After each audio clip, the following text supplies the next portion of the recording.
Welcome to mom's kitchen.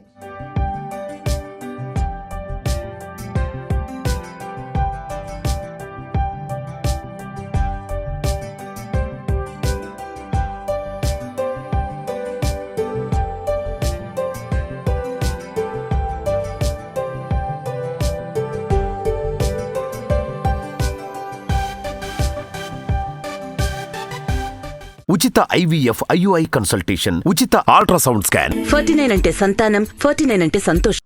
ఈరోజు ఒక పురాతన కాలపు పచ్చడి చేసుకుందామండి. అల్లం పచ్చడి రకరకాలుగా చేస్తారు. కొన్ని చోట్ల వెల్లుల్లిపాయలు వేస్తారు, కొన్ని చోట్ల ధనియాలు వేస్తారు, రకరకాల పద్ధతులు. కొన్ని చోట్ల మిరపకాయలు వేయకుండా పచ్చికారం కలుపుతారు, ఎర్రగా ఉంటుంది పచ్చడి. తాత్కాలిక పచ్చడి అట్లా కాకుండా ఒకసారి చేస్తే ఒక నెల రోజులైనా కనీసం ఉండేలాగా పచ్చడి పాడవకుండా ఉండేటట్టు. వెల్లుల్లిపాయలు లేవు, ధనియాలు లేవు, చాలా సింపుల్ ఇంగ్రీడియంట్స్, తక్కువ ఇంగ్రీడియంట్స్తో చేసుకునే వెరైటీ చూద్దాం.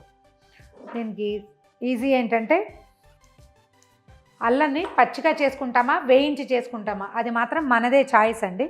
పచ్చల్లం వేసి చేసుకోవచ్చు, లేదా మనం తాలింపుతో పాటు అల్లం చక్కగా కడిగేసి చిన్న చిన్న ముక్కలు చేసి కొంచెం ఆరనిచ్చి దాన్ని వేయించేస్తే వేగిన టేస్ట్ ఇంకా చాలా డిఫరెంట్గా కొత్తగా ఉంటుంది.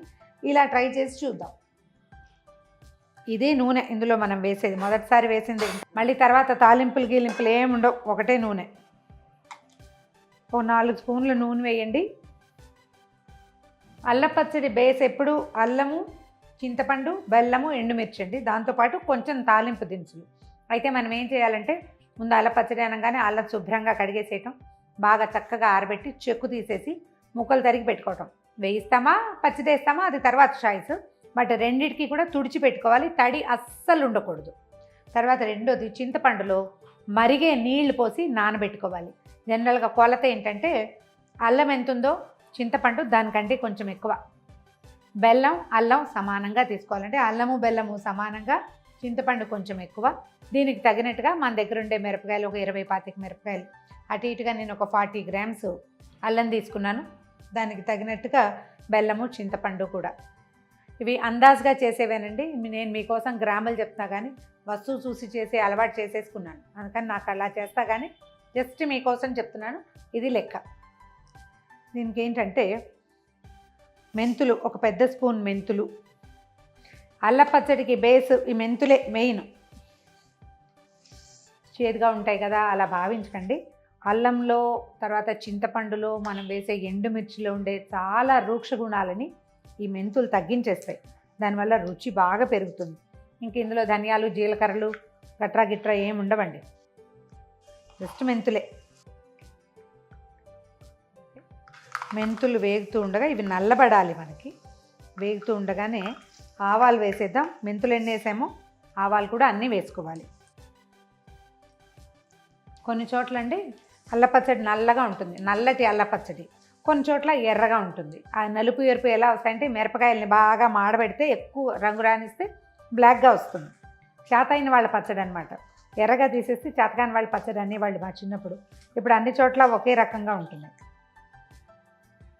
ఆవాలు చిట్టుపట్లాడుతుండగా మినపప్పు వేయండి. అంత ఎక్కువ అక్కర్లేదు. ఆవాలు మెంతుల కంటే మినపప్పు కొంచెం తక్కువ. ఈ పప్పు వేగుతుండగా మనం మిరపకాయలు వేసుకోవచ్చు.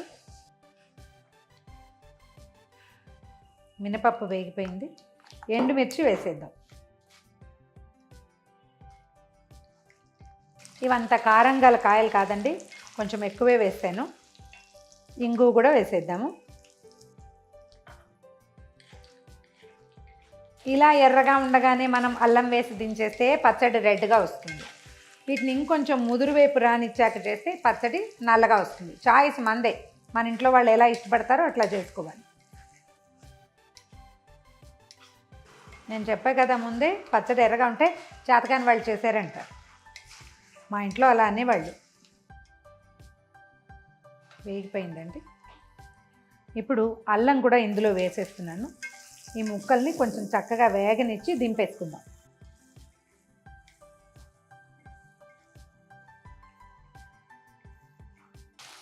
అల్లం వేగిన వాసన వస్తుంది.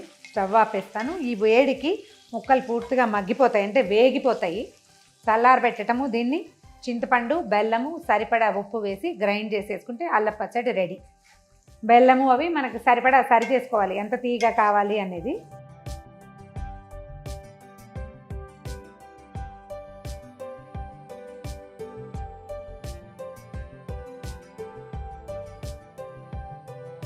చల్లారిపోయింది. దీన్ని ఒక మిక్సీ జార్లోకి ట్రాన్స్ఫర్ చేద్దాం. ముందు ఒకసారి దీన్ని మొత్తాన్ని గ్రైండ్ చేసేసి తర్వాత ఇందులోకి మనం ముందే పెట్టుకున్నాం కదా, ఇందులోకి నానబెట్టినప్పుడు చింతపండులో మరి కాసిన నీళ్ళు పోస్తే పచ్చడి కొంచెం లూజ్గా వస్తుంది. కానీ పొరపాటును కూడా ఇందులో తడి చేయి పెట్టద్దు, చన్నీళ్ళు పోయకూడదు. పూర్తిగా వేడి నీళ్ళే, అన్ని మరిగిన నీళ్లు కనుక పోసుకుంటే, ఇప్పుడు కూడా మనం పచ్చడి చేయాలంటే కొంచెం మరుగు నీళ్ళే పోసుకోవాలి. వేడి నీళ్ళు పోస్తే పచ్చడి పాడు కాకుండా ఉంటుంది.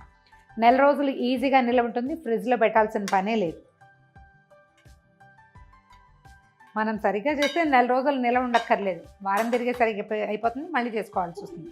చక్కగా దోశల్లో, ఇడ్లీల్లో, దెబ్బరొట్టెలో, అన్నంలో, తర్వాత ఏమో పొంగల్లో, అన్నిట్లలో వేసుకుని నలుచుకుని తినేసేయచ్చు. మూతపెట్టి గ్రైండ్ చేద్దాం. చాలా మటుకు నలిగింది, మంచి గుమగుమలాడుతుంది కూడా. దీనికి సరిపడా ఉప్పు వేసేద్దాము. తర్వాత చింతపండు వేసేసి గ్రైండ్ చేద్దాం. చింతపండులో ఏంటంటే మనం ఏసలు లేకుండా, ఒక్క పుల్లగడ లేకుండా చేసుకోవాలి. ఒకసారి గ్రైండ్ చేయటం, బెల్లం కూడా వేసేసేయచ్చు. మొత్తం కలిపి గ్రైండ్ చేద్దాం. చూద్దాం మన పచ్చడి ఎలా ఉందో. బ్రహ్మాండంగా ఉంది. మనకి ఇంకొంచెం లూజ్గా కావాలంటే కాసిన హాట్ వాటర్ పోయటం, పచ్చడి గ్రైండ్ చేసేసుకోవటం. దీన్ని చక్కగా లేఖ్యంలాగా చేసేసుకోవాలి. ఏంటంటే ఇది దోశల్లోకి, మొదట అన్నంలోకి మెయిన్, తర్వాత గారెలు, దోశలు, దిబ్బరొట్టెలు, తర్వాత ఏదైనా పులగం కానీ లేకపోతే పొంగల్ కానీ, పప్పు పొంగల్ చేసుకుంటాం కదా, కట్టె పొంగల్, దాంట్లోకి నలుచుకోవడానికి చాలా బాగుంటుంది. అల్లం వాసన వస్తోంది బ్రహ్మాండంగా. ఇగోండి మన కమ్మగా గుమగుమలాడుతుంది అల్ల పచ్చడి. ట్రై చేసి చూడండి. ఇదొక విధానం అయితే కనుక. ఆల్రెడీ మీకు తెలిసి ఉంటే ఇందులో ఏమైనా చిన్న చిన్న అమెండ్మెంట్స్ ఉంటే మాకు కూడా తెలియజేయండి. ఈ వీడియో కనుక మీకు నచ్చినట్లయితే లైక్ చేయండి, షేర్ చేయండి. మరిన్ని ఇంట్రెస్టింగ్ కుకింగ్ వీడియోస్ కోసం సుమన్ టీవీ మామ్స్ కిచెన్ని సబ్స్క్రైబ్ చేసుకోండి.